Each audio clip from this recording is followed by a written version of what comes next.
Cat returns to the cage. In the street, he was known as Cat, a young man living in the hustling life. That's all he knew. But December 15th, 1995 changed his life. His life became one no longer in his control. For several months thereafter, he and another man were charged with killing Tarajai Williams in an alleyway next door to a bar in Harrisburg's Hill District.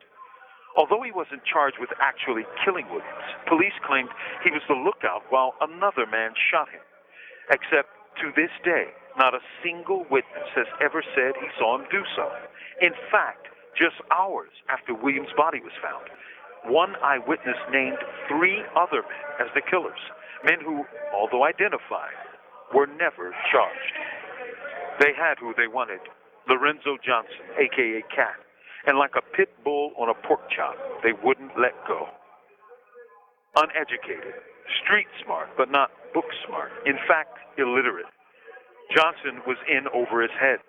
He tried to convince his lawyer that he didn't do it, wasn't there, and wasn't in the state when it happened. But the lawyer went by police reports, didn't fight for him, and sure enough, he and another man were soon convicted of murder and conspiracy. Alibi witnesses, threatened by police, disappeared. Years went by, and Cat fought a lonely and desperate struggle. He studied for his GED, passed it, and then studied the law. Day by day, month by month, year by year, he fought for his freedom and exoneration. On September 28, 1998, he caught a brief glimpse of hope when a Superior Court judge in Pennsylvania wrote a brief but powerful opinion in his appeal. Judge Schiller, later to become a federal judge, wrote of Johnson, "I believe that there is no direct evidence, nor can any be inferred, linking defendant Lorenzo Johnson to the death of Taraja Williams, nor any agreement which resulted in Williams' death." One would think that would be the end of it, for hadn't the powerful state appeals court judge ruled that there's no evidence against him? Yes, but a dissenting opinion has no force in law. 2 judges voted against him, 1 voted for him. It would be 13 years later, in 2011, before judges would vote for him again, this time the other way. 2 for him, 1 against.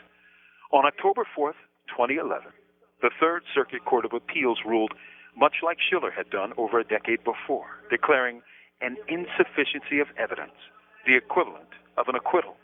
3 months later, Cat would walk out of prison, a free man.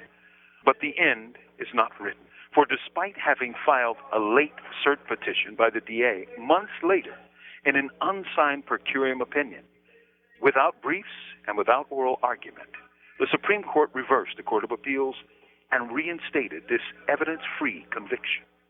After 6 months of freedom, Cat did something rare for most men. He left his wife and children and his job and turned himself in. Here he sits, a year later, a cat in a cage, denied the most fundamental facets of justice. In Cat's case, evidence was irrelevant. From Imprisoned Nation, this is Mumia Abu-Jamal.